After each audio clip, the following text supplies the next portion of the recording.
Good morning and welcome to E Squared, Empowerment with Elysia. Today, I have the great pleasure of getting to connect with my new friend, Glenn McBride Jr. He is from Long Island, New York. He is an award-winning actor, director, and writer who has gotten to be in several different films. And he did the web series, oh my gosh, Supply and Demand. And he got to, it was a comedy base. Like, you do a lot of comedy, which is what I love. And you're just such a fun individual. And ironically, Glenn and I discovered that we were potentially going to be in a film together a little while back with our mutual friend Sal. Right. For Good Friday, which is a mob comedy. So it was really funny for us to be like, I missed out because I had to work and help out a friend, but you never know what films we might get to be in together in the future. So Glenn, thank you so much for showing up with us here today for day 11 of honoring Black History Month. Thank you so much. How's everything going? It's great. It's another beautiful day in Charlottesville, Virginia. I'm super glad that the weather has finally turned. Yeah, it's a great day to connect with amazing human beings. Now you've got a new, well, thank you got a little bit of lag there. What's your newest project that you're working on? Newest project is The Come Up. It's a comedy starring myself, Eugene T. Barnes. So we're working on that. We just finished the script. We submitted a script to a bunch of screenwriting competitions, so I won a couple. But we start filming the action movie in June, and then I'm working on a Christmas comedy called Pull Out with my boy Brandon Brass. So those are the two new projects I'm working on right now. So really good project. Yeah. Wonderful. There's so much to get to dive into in regards to this. So as a Black filmmaker, what are some of the things that you have experienced in that journey, especially during these recent times in history? With every Black filmmaker, you're just trying to make it, you're trying to tell your story. Not everybody's going to connect with it within the industry people. And for me, doing comedy, stuff like that, they want what they want. So if whoever's big right now, so I remember when I was doing an acting audition, they're like, hey, can you be Kevin Hart? Can you do a Kevin Hart kind of thing? I was like, well, I'm not Kevin Hart. So they get to a point where whoever's big at the time, Black and comedy wise, that's what they focus on. And they want that, but there's different types of comedy, different type of actors, and not everybody's Kevin Hart, not everybody's Eddie Murphy. So, they stuck on that. And then, just basic, racist stuff that, I think anybody of color goes through in the industry. I've had situations where people can't believe that I know what I know. I'm saying I have all this information, that I know what I'm doing. I know when I get on set, I know how to run a set and stuff like that. They just kind of like, oh, wow, how do you know that? I'm saying? Where somebody else, my white peers, they would do it and they wouldn't even question that. I'm saying? They're like, okay, well, he's supposed to know that, I'm saying? But when it comes to somebody like me that's of color, they kind of shocked when they kind of meet somebody that knows what they're doing on set. So it's kind of funny sometimes. Yeah, that seems so strange to me. I'm just like, people are just people. There's so much wisdom in the world. It just seems like regardless of color or gender or like sexual orientation, people should just see the person in front of them and take them as they are, the wisdom they have to offer and experience. Sorry, that's something that you experience. How is it that you manage that in those moments? How do you manage those situations when they come up on set?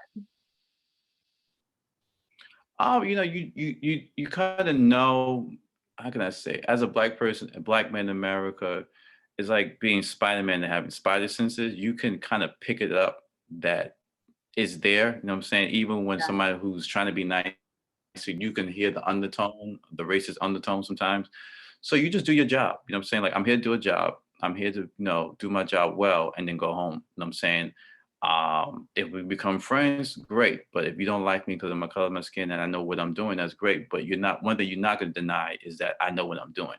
Yeah. And I'm saying, and I'm good at what I do. And it's not about being cocky, just being confident. And, even sometimes that's a threat, just you being confident in your ability. So, it just, and some of the stuff that my white peers go through, that I go through, they don't go through. So when I tell them certain stories, they're like, oh my God, I even, like, really? Like, yeah, it just something comes with the territory. So it doesn't matter if you're working in the entertainment business.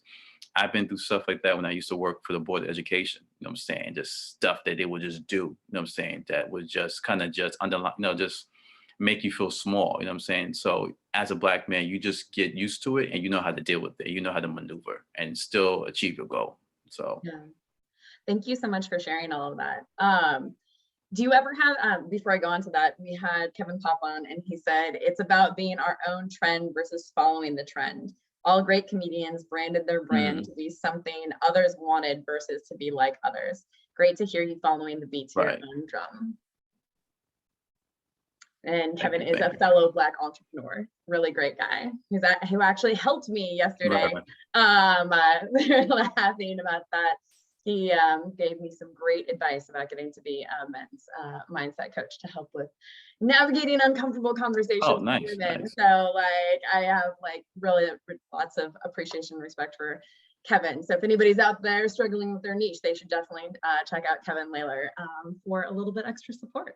So just random plug in there for that. Check him out. Yeah, really great dude, great mind. And yeah, it's such a privilege and honor to get to connect with so many incredible people around the world, regardless of their background. But yeah, what would be some of your advice for young filmmakers coming up? Filmmakers, actors, directors, etc., writers? I think one thing that I had learned the hard way, you got to know the business. You know what I'm saying? We're so caught up with the art part that we don't know the business, and that's the business side is where it gets us. I think even I was watching Inside Actor Studio with Dave Chappelle, and they were interviewing him. He goes, one thing he was talking to students, he goes, you don't know where art and corporate interests meet. He said, just prepare to have your hearts broken. And I was like, what does he mean by that? He goes, when you don't know the business side of it, you could be so close with your art. And, when it comes to business side, you don't know how to be contracts. You don't know, how to get an entertainment lawyer. You got to know the business side in and out because you'll be taken advantage of. And, I had situations where, I thought I had a deal on the table and I didn't read the contract. When I was young and I was just hungry, just trying to get in. Sure. And stuff that I filmed, they owned it and I couldn't do anything with it. You know what I'm saying? And I'm like, oh man, you know what I'm saying? And this was even people that I trusted, the people I knew. So, but at the end of the day, it's still business. You know what I'm saying? So know your business and stay up to date with what's going on because the business is always changing. You know what I'm saying? So, and learn, there's a thing called masterclass.com, which you can find out stuff about, you can look up stuff for that, That's great. Or just have a meeting with an entertainment lawyer and really sit down with an entertainment lawyer and know the business and learn, you know what I'm saying? Because that's what's going to kill us. And that's what even kills, a lot of Black filmmakers, in the beginning, they're so caught up with their art and try to get the art out there, but they're not understanding the business side, you know what I'm saying? And then they're not owning their projects. So a corporation will take their project and make money off it. You know what I'm saying? You see that with Dave Chappelle, how he had to fight for his name and fight for his rights of his own show, the show that he created. But they're like, we don't read the contract, and I get it, when you're just trying to, get on and trying to get to your dream and trying to make some money and you're struggling, you just want to just get in, you know what I'm saying? And then once you get in, you're like, oh my God, I should have read my contract, you know what I'm saying? So learn the business, really learn the business and just educate yourself. So you could be a triple threat. You could be a triple threat in front of the camera and then also behind the camera. No, that's fantastic. I love that. Do you have any other resources that you can recommend aside from masterclass.com for upcoming? Besides that, I just went to an entertainment lawyer. I just got tired because what happens too on YouTube, everybody's saying something different. You know what I'm saying? So I just went straight to the source. I got an entertainment lawyer. It cost me a little bit of money, but it was just like, I just need to know, what I should know, you know what I'm saying? And how do I read contracts and, what should I look out for? And copywriting your projects too. We get so caught up, we're writing our scripts and just sending out to people. You're not copywriting your projects. You're not registering your script with the WGA, the Writers Guild, to protect your work. You got to do that. You know what I'm saying? I don't care. And then I'm really big with NDAs. You know what I'm saying? So if you want to read my screenplay, I'll send you an NDA. A lot of people don't do that, but you just got to do that now. You're seeing so many people with ideas are being stolen. I had a situation where, I got cut out of something that I wrote and it was just like, it happens, you know what I'm saying? And you just got to really protect yourself. You can't get so caught up with your passion that you're blind what's going on. You got to, you could be passionate what you do, but you can't walk in dumb as well. Yeah, no, that makes a lot of sense. just across the board. Yeah. And then there's managers and agents and trying to navigate that piece. Yeah, and that, then I have to, like, I'm working to get an agent, and that's a whole big thing. And then, and a lot of it, is scary too, because a lot of it's money. You know what I'm saying? You're like, I don't Oh have yeah. money to do that. You know what I'm saying? So, and these corporations know that. So they'll take your work, and they know you don't have the money to, get a lawyer and keep going back to court. You know what I'm saying? And, I've been through that where, I had to fight for something that was, that I wrote, and, they want to take my, and I was like, no, we're not gonna take my name off it. And then I had proof to prove that I wrote it and I was part of it. And then, I had emails, and I had, text, I had all this stuff to lay out, and they're like, yeah, this guy's part of it. What are you guys doing? But people would do that. You know what I'm saying? In this industry, people would use your gift for their stuff, and then try to egg you out, and then you have to know your business. You know what I'm saying? So dot your I's, cross your T's, and then once, everything looks good on paper and everything is signed and delivered, then we can work. You know what I'm saying? Sealed, signed, delivered. Yeah. Don't give them no ideas. Don't give them anything until things are signed. You show your lawyer and everything's signed, sealed. Okay, then we can go. Because people, especially when money starts getting on the table for a project, people start to act funny. You know what I'm saying? So yeah, it is kind of an interesting thing, isn't it?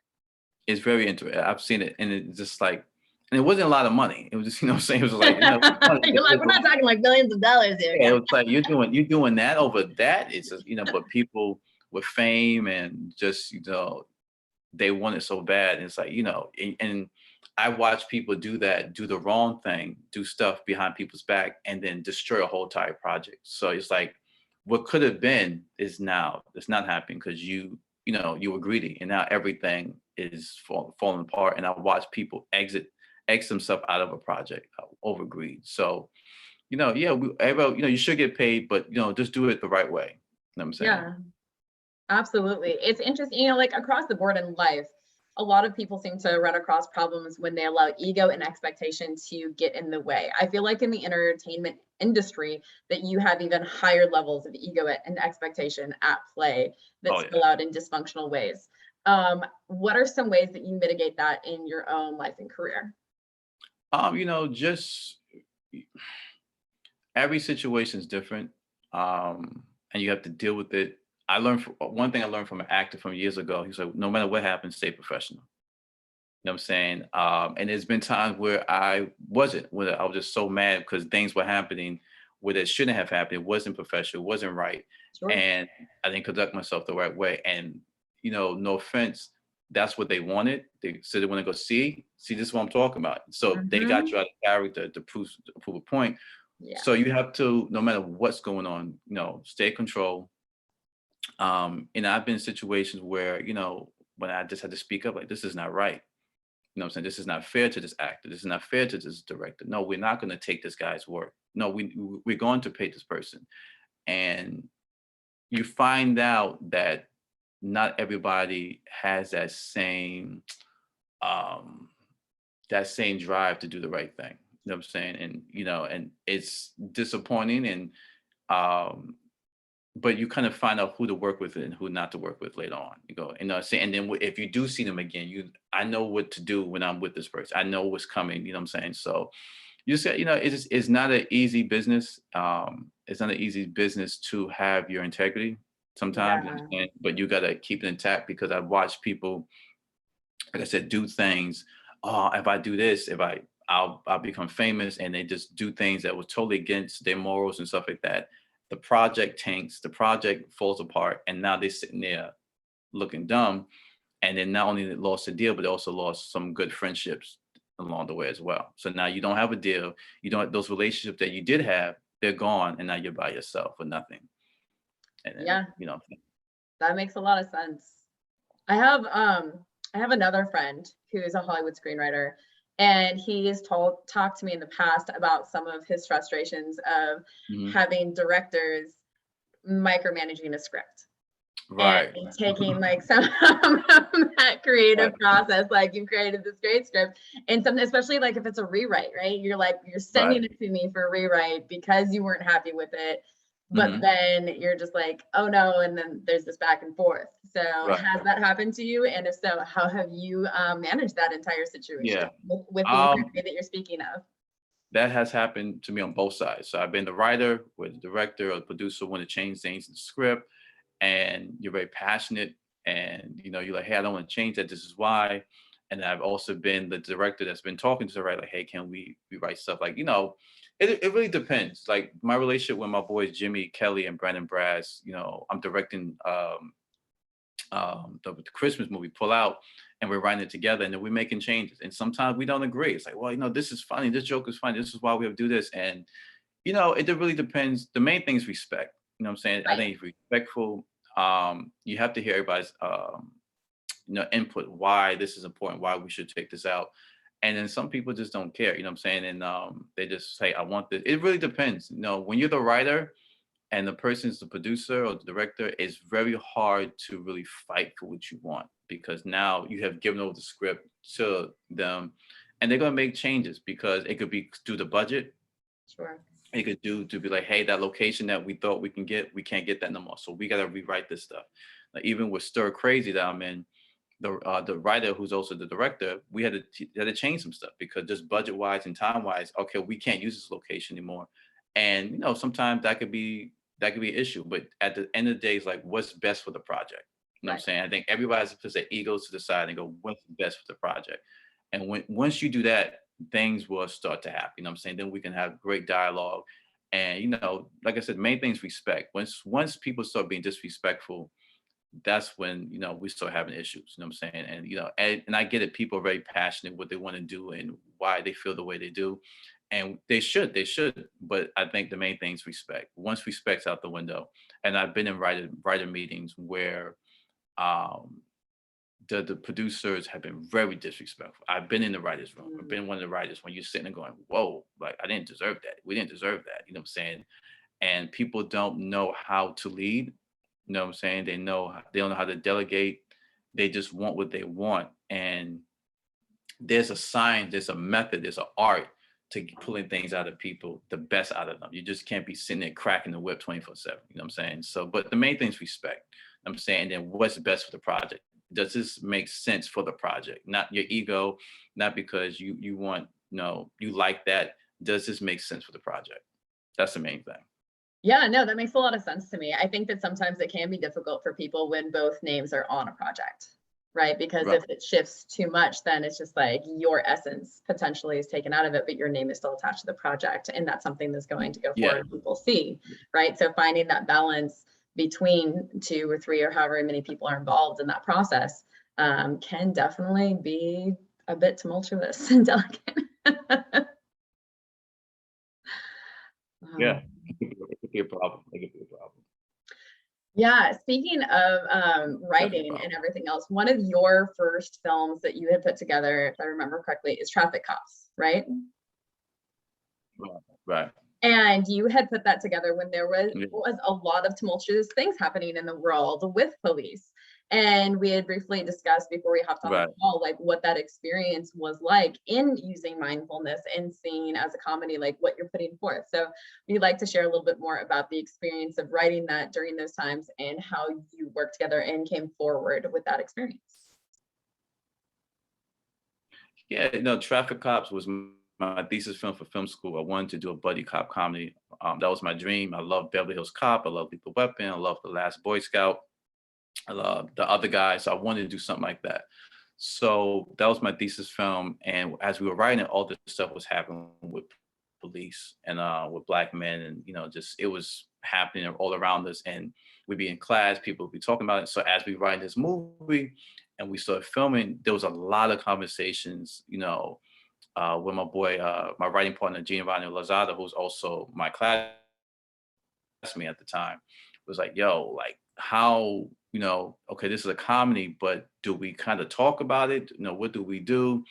And, at the end of the day, it's like, look, it's a comedy, it's a movie. Let's just have fun. You know what I'm saying? Well, all this stuff is going on with around us and stuff. Let's just have fun, and that kind of helped us out to kind of go through it, just to have fun. It's a comedy. Let's not take ourselves so seriously.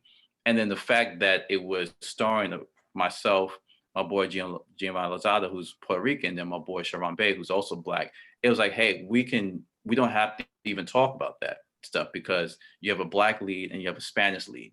And then the cast was multicultural. You know what I'm saying? So Yeah. I think, and us just have multicultural cast, not only in front of the camera, but also a multicultural crew behind the scenes. You know what I'm saying? Right. So it really kind of, and you know, we had conversations. I think around that time, the Trayvon Martin thing had happened, and we were just having discussions with that. But it was very briefly. You know what I'm saying? Just kind of like, you know, like everybody had their own opinions. You know, and you know, we had conversations about that, how people felt. But I think once we started filming, I think just us bonding together, you know what I'm saying? We were already friends.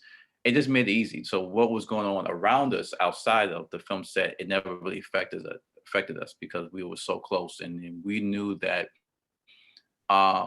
we had something special. You know what I'm saying? This wasn't like just a thesis film, because our thesis film, the requirement was 5 minutes. We went to 20 minutes. You know what I'm saying? So we had we had a whole cast. We shot a music video. We had a single. We had we dressed up as different characters. You know what I'm saying? So, you know, when you watch the movie, you know, it's not taken seriously. It's like Police Academy or Reno 911. You know what I'm saying? So, Those were such you fun know, movies. all those talks about, you know, Black. I love those movies. You know what I'm saying? So it did, Yeah. you know what I'm saying? So when you start doing stuff like that, nobody's really having those intense conversations. I had those intense conversations on other projects, other sets, you know, where I've been on set, and especially when the only Black guy on set, you know, and you had, you know, lunchtime, they were like, hey, it's always a director producer. Like, hey man, I don't mean no disrespect. And when they say that, I already know where they're going. And it's a whole N-word conversation. Why you guys get to say it and we can't? And it's like, do we really have to have this conversation? You know what I'm saying? But they're so like, yeah, I hear the rap music and everything, but why you guys can say it and I can't say it? So I've had those conversations, and you know what I'm saying? And I've had those conversations more than once on set. And it's like, you know, when you're the only Black guy on set, you know what I'm saying? There's always somebody that wants to know why. And it's like, you know, you educate them. Some people don't know why. You know, some people really don't know why they can't say it and why we can say it. And then you kind of break it down to them. And then I just tell them, if you don't want to get canceled, if you don't want to lose your job, you know how you don't get caught saying it, but just don't say it. You know what I'm saying? You're like, the reason why doesn't matter. Like, right. You know what I'm saying? You know, and this is I have friends that are homosexual, and there's certain things I'm just not going to say to them because it's offensive. Now they may call each other that, fine. Hey, that's y'all, but I'm not doing that because that just opens the door to other stuff. You know what I'm saying? And, you know, and I've been on set where, you know, I had to kind of check somebody, you know what I'm saying? Like, hey, you know, I was on set and, you know, the guy called me boy. And I was like, oh, whoa, we're not doing that. You're like, excuse me? You know, it's like, no, we're not doing that. You know what I'm saying? And you got to check them, you know what I'm saying? Oh, for sure.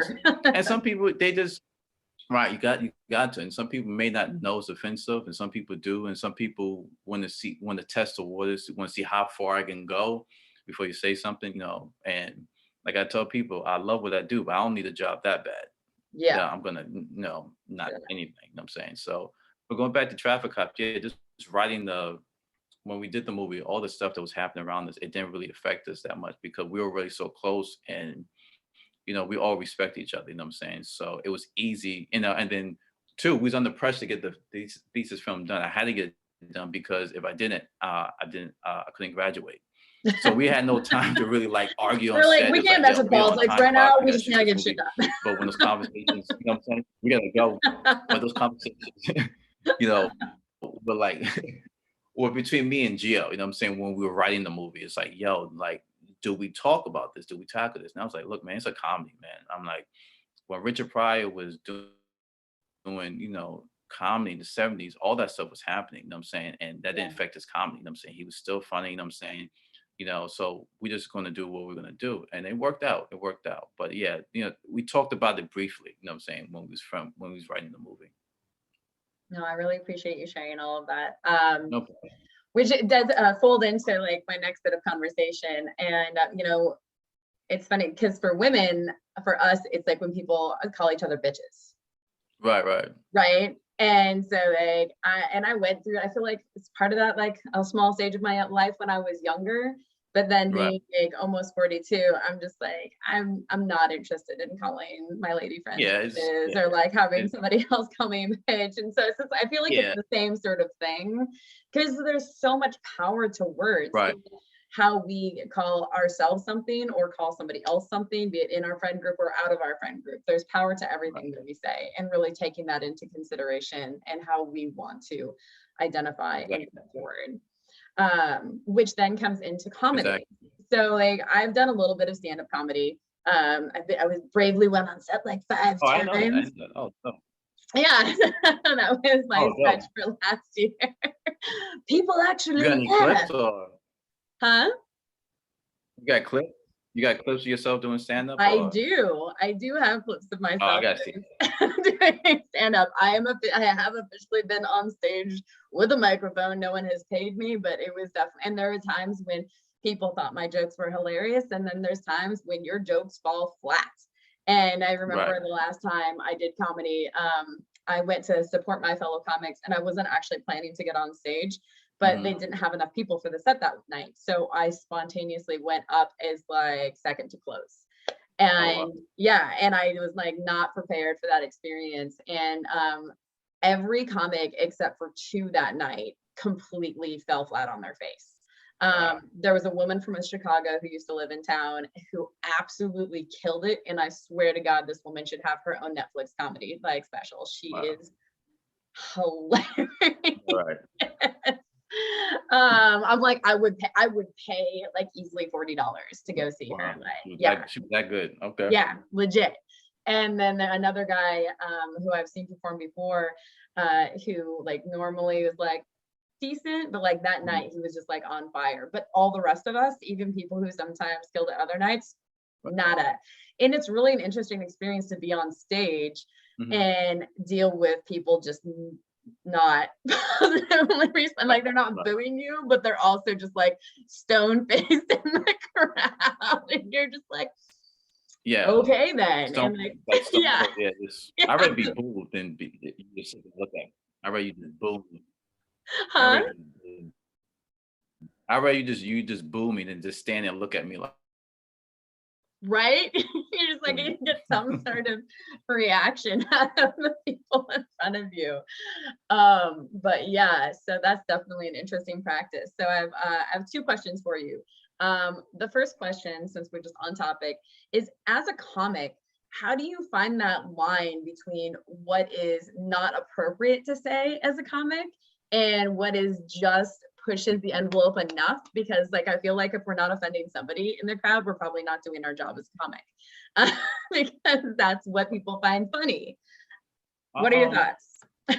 right, right. Me being a comedy writer and stuff like that, I like to push the envelope. You know what I'm saying? Like I said, I'm a student of Eddie Murphy, Robert Townsend, George Carlin, all those comics, you know what I'm saying? Richard Pryor, stuff like those are the guys I love and stuff like that.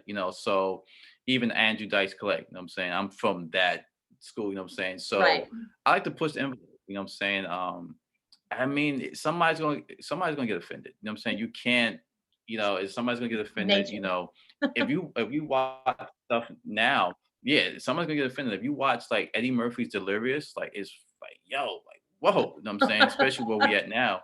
You know what I'm saying? They will crucify him now, you know what I'm saying? But, Totally. you know, like I'm a fan of Dave Chappelle, you know what I'm saying? I love Dave Chappelle, you know what I'm saying? I mean, I get why people that may not agree with everything he's saying, but I think, we gotta push the envelope. That's comedy, you know what I'm saying? But here's the thing, you have a choice to watch it, don't watch it. You know what I'm saying? It's like Totally. you don't like it, you can turn the channel, something like that. There's certain comics I don't like. Doesn't mean they're bad. It's just, it's not for me. You know what I'm saying? Yeah.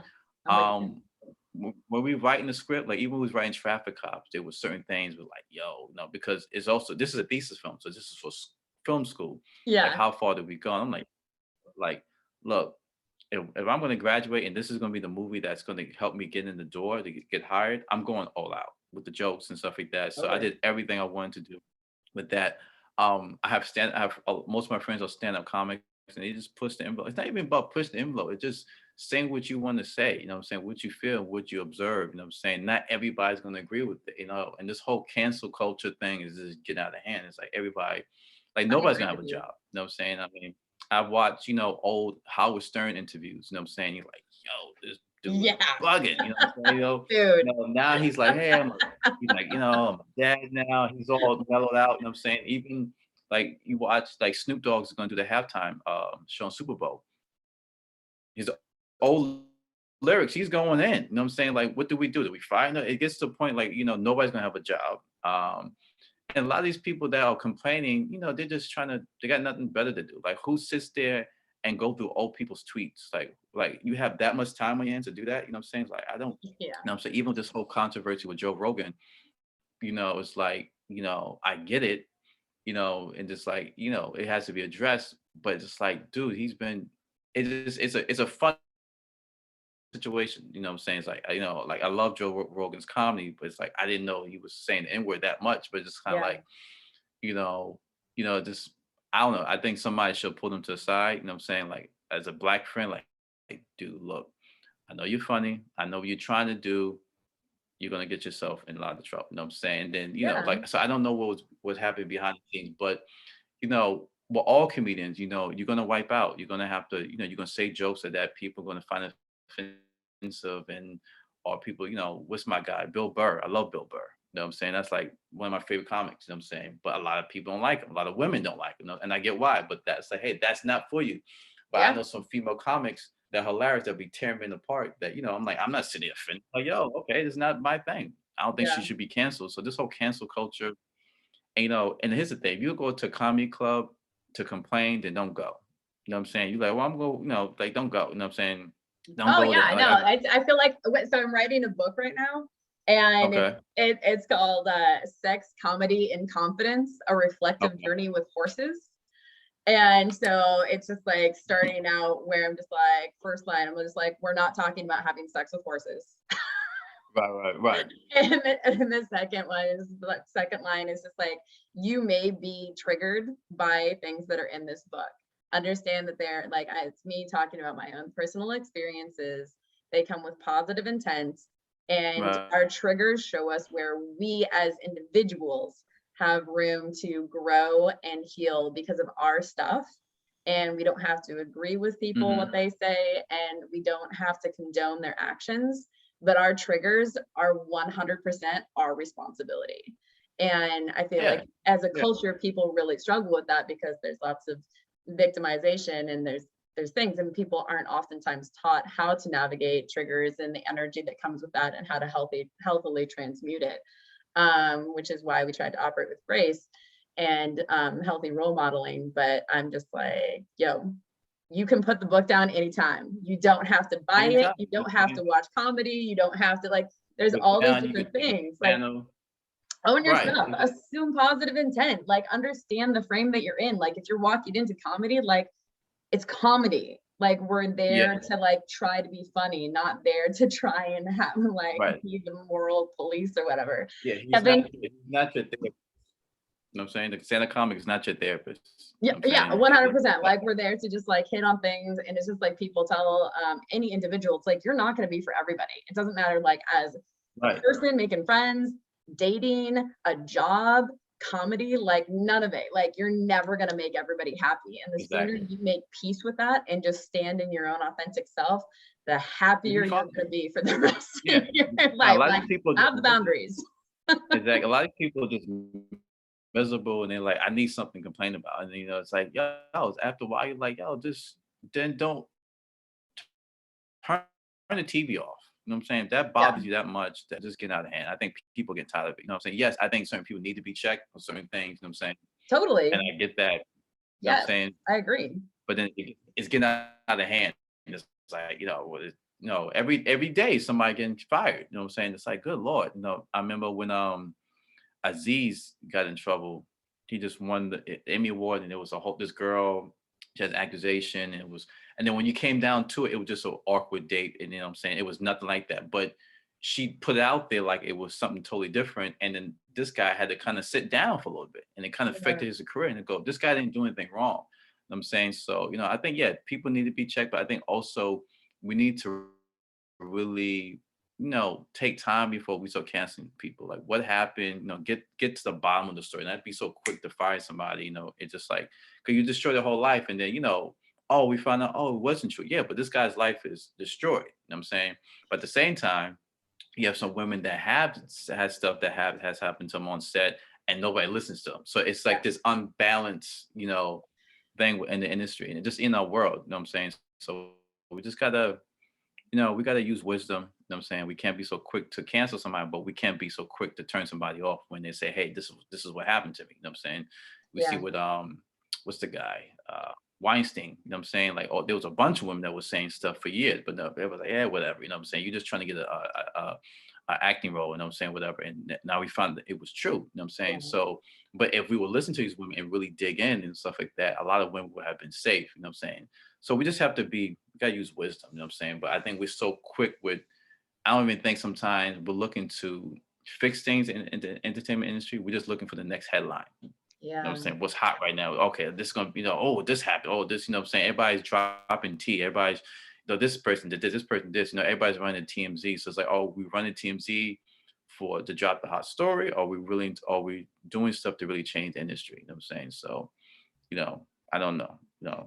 No, I really appreciate you sharing all of that. And so Kevin said, cancel culture is the lack of empathetic conversations about respecting the difference of our values.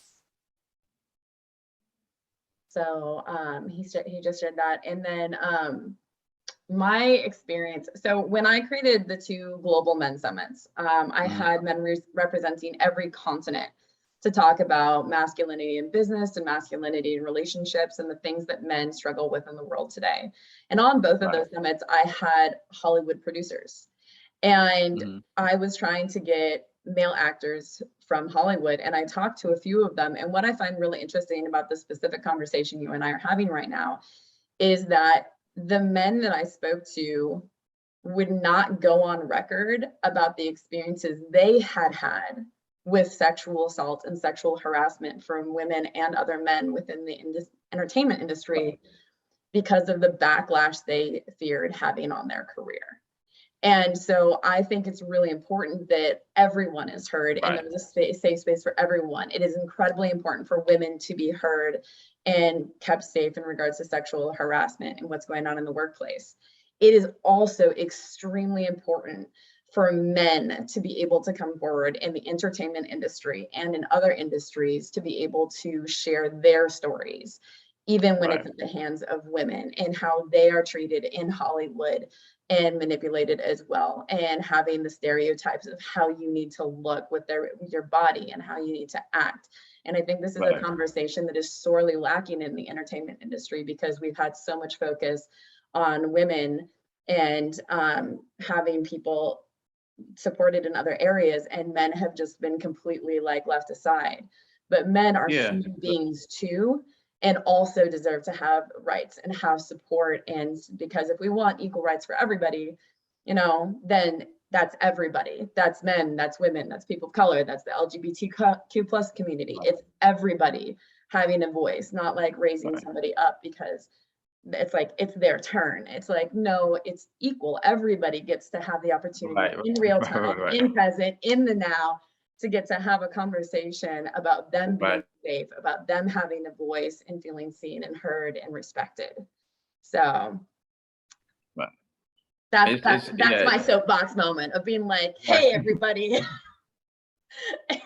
You don't really hear that about, you don't really hear those stories about men being, like, I guess, it's a macho thing too. It's like, what?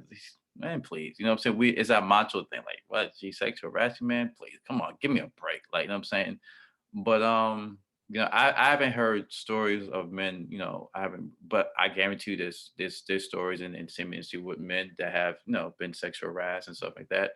And then you even have certain actors, male actors are coming out to like, hey, they're saying I was sexually abused as a child, stuff like that, athletes and entertainers and even rappers now. I guess a couple of rappers that, which that never happened in hip hop, where rappers will come out and say, hey, I was sexually abused as a child. You know what I'm saying? So things are changing. People are opening up. Even with therapy, you got men talking about going to therapy, which that was never a conversation, back in the day, you know what I'm saying? If they did, it was in secret, you know what I'm saying? Now, Right. I think the first time I saw a guy going to a therapist was The Sopranos. You know what I'm saying? With the main character, him going to see his therapist. That was the first time. Carving the Be like, way you in know what I'm mob saying? Going to see comedy. his therapist. Right, right. It's like, okay, you know what I'm saying? But that was never really discussed, you know what I'm saying? Even in my community, going to a therapist, you know what I'm saying? You went to church and you just dealt with it. That was it. You know what I'm saying? There Right. was no like, hey, I need to go talk to somebody. I'm getting the spiritual counseling, but I need to talk about some other things. I need some help. But I just think now, especially with COVID, and I think that kind of just, and then people being alone and being quarantined, I think it was time for like a lot of self-reflection and going, okay, I gotta get these, I gotta handle these triggers. I gotta talk about my childhood. You know what I'm saying? I think so a lot of people are kind of coming out now, and which is good, you know what I'm saying? Because everybody's dealing with something, you know what I'm saying? It doesn't matter how successful you are in 100%. life, there's still stuff internally, yeah, you're dealing with. So I think it's a good thing, you know what I'm saying? So with men going to counseling, going to therapists, and just really talking about what they're really going on. You know what I'm saying, and then not people, and then giving men a safe space to talk about it. You know what I'm saying? So that's we have to do that. We have to do it for both sides. You know what I'm saying? If we're going to change things, it can't just be for women and not for the men. It has to be for everybody if we're going to really make some changes. So Absolutely. Thank you so much for sharing all that. I really do appreciate no that. problem, no problem. It's such an important conversation for us as men and women to be able to support one another. Because like I did a TikTok recently. It was funny. It was my first one. Oh, I've done TikTok. Everybody keeps telling me to get on it. It's just too much. Like, It's so it's just much too much. craziness, but it was funny to me because I had this realization, because like we're on the same topic, right, in regards to men and women and how we support each other in Right, spaces. And with the Me Too movement, it was incredibly important, but like any movement, you have extreme natures that come with it oftentimes. And we are working towards creating a safe space for women, which is really important, especially in regards to sexual engagement. But the flip side of that right, is, how do we provide that space for men? And I was thinking about that, like in the bedroom, like how often, if ever, has a woman checked in with you in a non-performance and non-seductive fashion and asked right, you what you wanted and needed? Like, what were your right, desires? And were you like feeling safe? And were you feeling good about the pacing that you guys were going at in right, regards to like how quickly you were having sex? And like, are you like a person, like a man can be grieving or in process about something else, or frustrated about something at work, right, or tired, or, maybe they're shy or reserved. And like, men aren't always the aggressors. Like, we as women, like some of us have really high sex drives and we want to get at it too, So right, right. like Yeah. sometimes Well, those people are mismatched. And like, when does a woman ever ask their man those things? right. Well, you can hear with the music now. Everything is, you hear, the music is, I'm a boss this, I'm boss that. I want to announce it, Exactly. So it's a whole culture, which at the beginning was all the guys. I'm saying the guys, now it's the tide has turned. So, and then, you look at the music stuff, romance is gone. Dude, People, I know. It's so you know what I'm saying? sad. It's Romance just is like, gone. what about romance? What about seduction? What about courting? It's Like, what all, about taking things, like slow? Like, I'm for both. I'm it's like, all I'm about all about being like honoring you where you're at. If you're like, you meet somebody, you're like hot, there's passion, you just want to get at it like right quick, like right, right, cool. If you want to meet somebody and you take it slow for months and you do the courting thing and romance, like awesome. right, But like checking in with both parties, like how do men create that space for the women, and how do the women create that space for the men? Because I feel like with the whole Me Too movement, many of the men who I've spoken to, they're really lost and confused because they want to be supportive of their women, and like not their, you know what I mean, their women, but like women in their lives is what I right, mean by right, that, not a right, possessive right, term before I like get like people yelling right. at me. Um, Get in but trouble. yeah, don't get me in trouble. It's like, we're not owned, ladies. We're not owned. You get in trouble for everything now. But but like, creating that conversation, because men I've talked to feel like they're damned if they do and they're damned if they don't. And Right. finding a space from the women of like, how do we as women facilitate a safe space for the men to be able to try to do that courtship without getting in trouble, to be able to like approach a woman with confidence without being shut down and being like you're cocky or arrogant or predatory, right? And being able to listen to our intuition and have healthy boundaries and good communication to facilitate on both sides. It's crazy. Right, it's crazy now. You know, people with the whole Me Too movement and just everybody getting in trouble. Like I had conversations with guys, you know, my guy friend, they're like, yo, I don't even compliment a woman now. Like, hey, your hair's nice. Like, I don't, because you just don't know what's in that person's head. You'll know what's in that person's heart. And I've seen guys get in trouble, you know what I'm saying? Like, yo, I'm just saying he looks nice. And she'll go and blah, blah, blah, blah, you know, or I've seen it in the workplace, you know, they like each other and then all of a sudden, for whatever reason, she doesn't like him anymore. And then, you know, he's like, oh, then he's getting written up and stuff like that, or, you know, vice versa. So it's very interesting, you know what I'm saying? Where people don't know.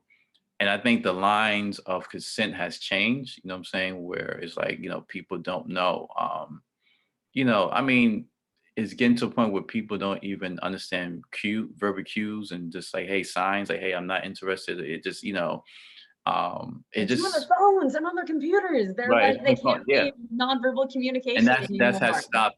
Right, the whole face to face and just understand and looking somebody in the eye and having conversation is all through phone and then texting. And then even with texting, you can read a text totally wrong. You know what I'm saying? Like, I thought you meant this. That's not how I said it. And, you know, so it's all that, you know what I'm saying? I think that we're just in a weird space. You know, yes, we want to be respectful. Yes, there's guys out there that are not respectful, that just come out, say different things. And, you know, I just think it's, everything's unbalanced. Yeah, everything's unbalanced now. With everything's unbalanced. I think everybody, I think we're going to have to wait until this thing rise out. And then we can kind of, when the smoke clears, I think we can kind of figure this thing out. Cause I think a lot of men are saying that, I don't know what the world's on fire. Right, until it's done. You know what I'm saying? It's like, that's what we're going to have to do. Cause it's just like everybody, you know, is even with the Me Too movement, you know what I'm saying? Which, you know, I'm down with and stuff like that. But like I had a conversation with a friend of mine. I said, you know, just because Harvey Weinstein got in trouble and a couple of guys got in trouble doesn't mean this thing is over. You know what I'm saying? It's like, I said, what is done now is that guys that were like that, they're going to dumb down and kind of change their tactics. So they're still going to be that guy, but they're going to change because they don't want to get in trouble. They want to keep their job. Right. So their guys are still there. Right. And so they can still going to move around. They're just going to do it differently. You know what I'm saying? So, you know, it's going to be interesting. Like I said, everything's unbalanced. We're going to have to wait to see once the smoke clears, because the conversation about consent, what is consent? You know what I'm saying? When it's, you know, no, you know, when is, you know, just all this stuff, you know what I'm saying? Like, even like I had conversations with my guy friends, like, yo, like I can go have sex with a girl, but I'm afraid that, you know, she may come back and say, you know, something different, then I'm in trouble. You know what I'm saying? And they're like, what do I have to say to protect myself? I have nothing to say to protect myself. That, you know, that's not true. You know what I'm saying? So a lot of things are changing. So, you know, we're just going to have to wait and see. I think certain things are going to happen. We're going to have conversation, and that's not one conversation. It's going to have to be multiple conversations. It's going to have to be very uncomfortable, uneasy conversation. But we're going to have this conversation if we're going to get to the bottom of it. If we really want change, if we really want, if we're doing it to have change, or we just doing it just so, you know, that's the topic of the day. You know what I'm saying? Why are we really doing this? No, 100%. Yeah, facilitating healthy conversation. We're going to have to see. Yeah. Yeah. Sorry to talk over you. There's this lag that happens sometimes. No, it's okay, yeah. Yeah, to have healthy conversation about all things between men and women, between like each other, to just be able to have the uncomfortable conversations like you're talking about, and to be able to have healthy boundaries in combination with those healthy conversations is what's so necessary, be it with friends, lovers, or in a workplace, for us to be able to role model, and the people that are around us to be able to see that, because some people have honestly just never seen those sorts of communication cycles occur. And you can't blame people for acting a certain way if they haven't had it modeled for them.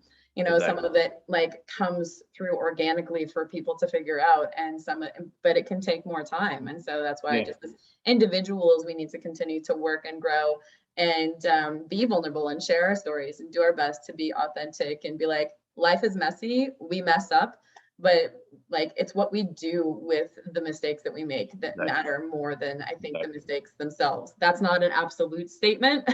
Right. Everybody out there, let's just be super clear. Right. But like as a general statement that just like being human is messy.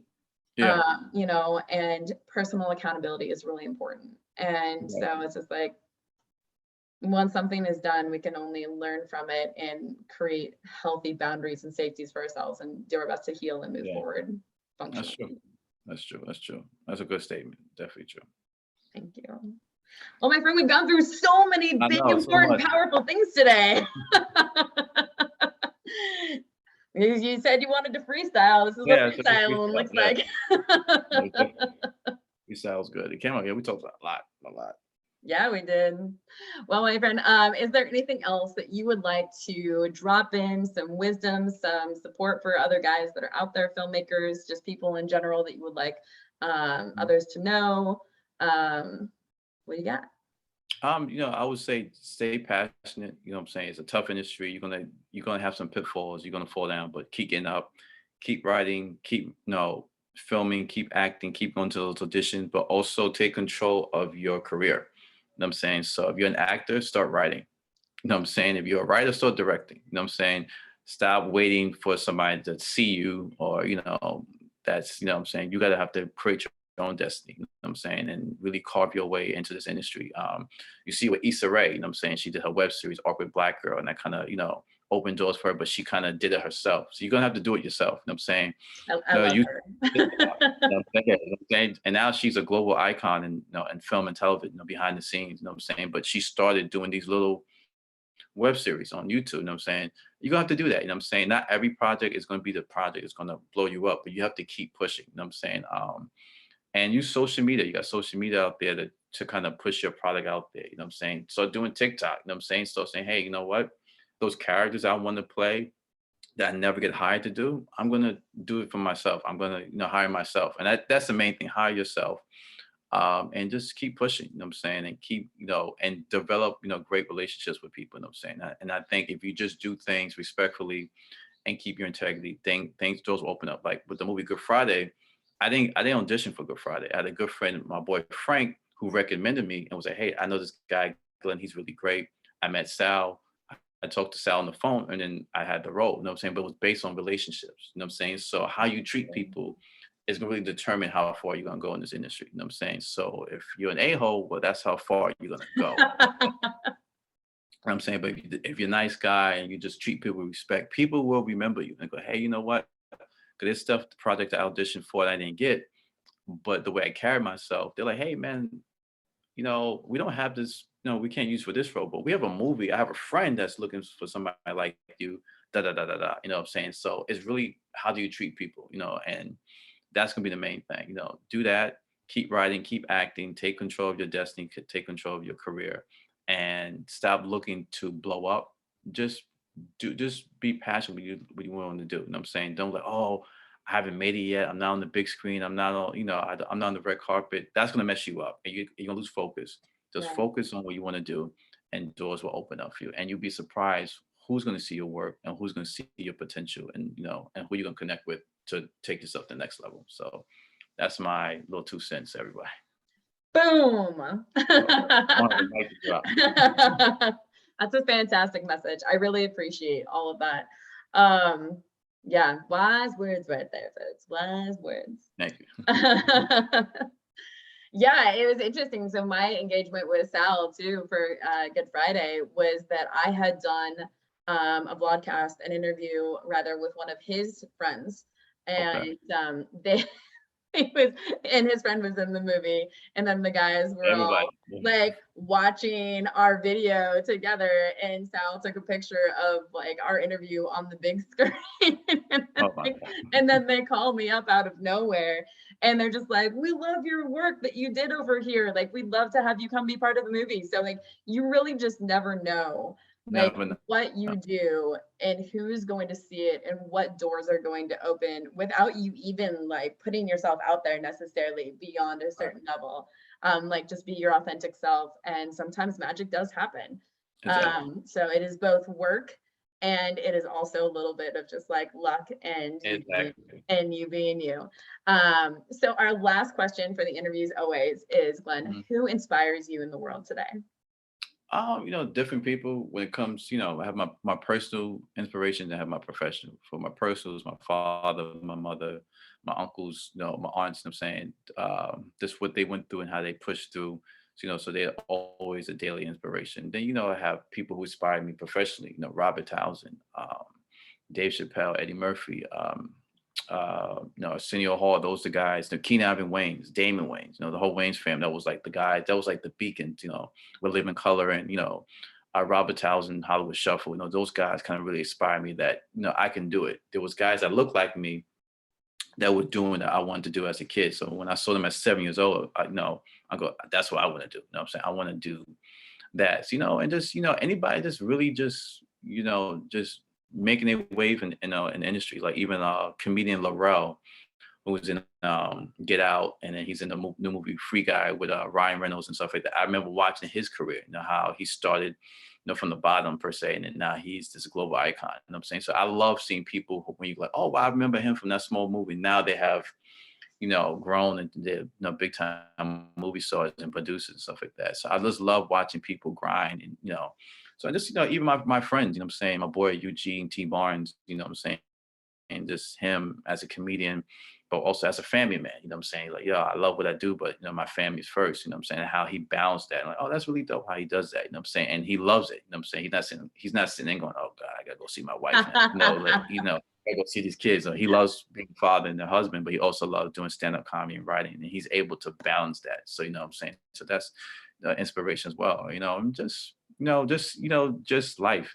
So just watching everyday people just even just going through this whole COVID situation, watching people, push through and everything and, start their own business, and, what I'm saying? And, just push and just make their way through doing tough times. But yeah, what I'm saying? Those are the people that inspire me and keep Mhm. pushing. I love that so much. I really appreciate everything that you have Anytime. shared today, Glenn, and how deep you dove with me this afternoon, and being able to share both your story and your wisdom this Thank you afternoon. so much. You're very Thank you for having me. It's such a pleasure. So as always, if anybody else would like to be on the show, feel free to reach out to me at www.globalequineaffiliates.com, and we'd be happy to have a conversation with you and showcase you and your wisdom and fantastic experiences. So until next time, we will see you all later. Take care, guys. Bye.